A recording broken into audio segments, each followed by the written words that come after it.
और ये आपका अधिकार है कि आप अपने प्रधानाध्यापक से उस बात के लिए आप कंप्लेन कर सकते हैं कि ये व्यवस्थाएं हमें दीजिए।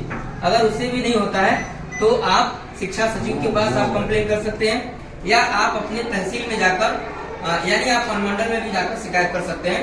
और 2 महीने में अगर इसका ये निवारण नहीं होता है तो कानूनी कार्रवाई इस पर हो सकती है। मैं आपसे कुछ सवाल पूछ रहा हूँ, ठीक है ना, उसका आप जवाब देंगे। आपको बताना है, हम उसमें हाँ या नहीं बोलेंगे। सुरक्षित स्कूल बिल्डिंग है क्या? ये जो विद्यालय है इसका बिल्डिंग आपको सेफ लगता है? आपको डर तो नहीं लगता इसमें बैठने के लिए? सेफ है? ये सेफ नहीं है ना, ये सेफ नहीं है। ये शिक्षक सही अनुपात में है? देखो नंबर 1 में देखो ये सारी जो चीजें दिख रही है ना, ये दिख रही है कि ये सेफ नहीं है। नहीं, गलत कह रहा हूँ मैं? ये वाली बिल्डिंग ज्यादा सेफ नहीं है। नंबर 2, शिक्षक सही अनुपात में है। अनुपात अभी है, अभी बिहार में 40:1। ऐसे तो राइट टू एजुकेशन के अनुसार 30:1 होना चाहिए, लेकिन बिहार में अभी 40:1 लागू हुआ है। तो आप ऐसे कर सकते हैं, टोटल संख्या में, ठीक है ना, आप भाग देकर भी निकाल सकते हैं कि हमारे पास कितने शिक्षक हैं। अगर 40:1 है तो सही है, अगर नहीं है तो आप अपने प्रधानाध्यापक।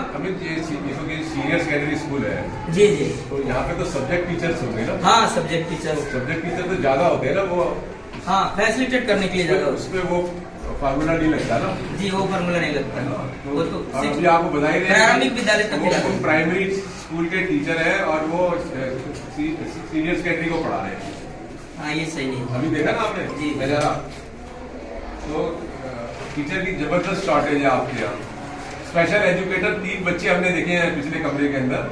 स्पेशल एजुकेटर, उसके लिए स्पेशल एजुकेटर सुना है कभी? स्पेशल एजुकेटर होता है जिसको जो जानता है कि जो डिसेबल्ड बच्चे होते हैं, विकलांग बच्चे होते हैं, उनको कैसे पढ़ाना है। और दूसरा, विकलांग बच्चों के जो अधिकार है वो अब एक तरीके से कागजों में आ गए हैं, कानून की किताबों में आ गए हैं। और वो ये कहते हैं कि सारे के सारे बच्चे जो भी विकलांग है वो सारे के सारे मेन स्कूल में पढ़ेंगे आम बच्चों के साथ। उससे क्या होगा, वो आपसे लर्न करेंगे और आप उनसे लर्न करेंगे। अब एक चीज बताओ, अगर अचानक कोई ब्लाइंड व्यक्ति आपको मिल जाए तो आप परेशान नहीं हो जाओगे कि मैं इसे कैसे व्यवहार करूं, इसका क्या कैसे होगा? कभी दया आएगी आपको, कभी कुछ होगा, मतलब। और अगर वो बच्चा बचपन से ही आपके साथ पढ़ा होता तो फिर आपको कोई परेशानी नहीं होती ना, है? और आपको अभी ये लगता है कि नहीं, ये तो उसको कुछ दिख नहीं रहा है, तो ये मतलब बड़ा दुखी है ये। लेकिन ऐसा नहीं है, वो हमसे भी ज्यादा सुखी हो सकता है। लेकिन ये बात हमें तब पता लगेगी जब वो शुरू से हमारे साथ रहेगा। नहीं तो हम अजीब अजीब बातें क्योंकि उसके बारे में सोचेंगे नहीं। तो जो अगर विकलांग बच्चे आम बच्चों के साथ बैठ के पढ़ेंगे तो आम बच्चों को भी फायदा होगा और विकलांग बच्चों को भी फायदा होगा। अभी क्या होता है, जो विकलांग है, जिसकी आंखें नहीं है, मतलब सपोज करो ब्लाइंड है, उसको ब्लाइंड स्कूल में डाल देते हैं। जो गूंगा बहरा है उसको गूंगे बहरे स्कूल में डाल देते हैं। वो गूंगे बहरे बच्चों से और एक तरीके से वातावरण से निकलता ही नहीं है, और आगे भी उसको वही फीलिंग रहती है और बहुत कमी रहती है। तो इसलिए बहुत जरूरी है, और कानूनन वो बच्चे हमारे साथ होंगे, आप उनके साथ खेलेंगे, कूदेंगे, दोस्त बन जाएंगे आपके, जैसे और दोस्त हैं वैसे ही आप, हो सकता है आप उनसे, दूसरे दोस्तों से भी ज्यादा प्यार करें आप उनसे, और वो भी आपसे ज्यादा प्यार करें, ऐसा हो सकता है? तो उसके लिए क्या होता है, स्पेशल टीचर की जरूरत होती है। अब आपके स्कूल में स्पेशल टीचर नहीं, इसमें आएगा पॉइंट। हाँ। और एक्चुअली जो बच्चे डिसेबल होते हैं उनको विशिष्ट बच्चों को श्रेणी में रखा गया है, यानी सभी बच्चों से आगे, और उनके लिए स्पेशल व्यवस्था होनी चाहिए आपके विद्यालय में। एक चीज और है, प्रत्येक शिक्षक के लिए कम से कम एक कक्षा है। क्या आप बात समझ रहे हैं? क्या आपके विद्यालय में जितनी कक्षाएं चल रही हैं उसके हिसाब से कोई कक्षा खाली तो नहीं रहता है? घुमाते रहो ना। स्कूल में एक किचन है जहाँ मिड डे मील बनता है? आपके यहाँ रसोई घर है जहाँ खाना बनता है? लड़के और लड़कियों के लिए अलग अलग शौचालय है, आप उसे यूज करते हैं? सभी बच्चों के लिए सभी बच्चों के लिए सुरक्षित और पर्याप्त पेयजल की सुविधा उपलब्ध है? आप अकेले मत बोलो, और लोग भी तो बोल सकते हैं ना। ओवर उसकी आवाज को क्यों बंद कर रहे हो आप? खेल का मैदान है,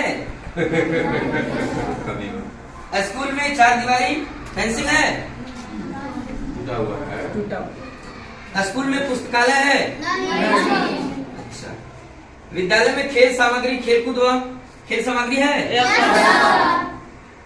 विद्यालय में विशेष शिक्षक हैं, विशेष शिक्षक के लिए अभी सर बता रहे थे, जो बच्चे स्पेशल हैं, किसी कारण से वो बधिर हैं या मुख बधिर हैं, जो बोल नहीं पाते हैं, सुन नहीं पाते हैं, उनके लिए कोई टीचर है क्या? नहीं है। तो अगर ये आपके 11 पॉइंट दिए गए हैं, अगर इसमें कोई भी आपको लगता है कि अगर हमारे विद्यालय में कमी है, तो आप इसकी मांग कर सकते हैं, कंप्लेन कर सकते हैं, और ये गवर्नमेंट की जिम्मेवारी है कानूनन आपको ये उपलब्ध कराने की। अब ये मुद्दे पे आते हैं, ये जो फॉर्मूला बनाया ना, ये आपके पापा साइन करेंगे इसके ऊपर, मतलब पापा लिखेंगे कि मेरी बेटी इस स्कूल में पढ़ती है, इस क्लास में पढ़ती है, इसके स्कूल में पानी नहीं है या नहीं है या नहीं है, मतलब चीजें ये पापा के लिए है।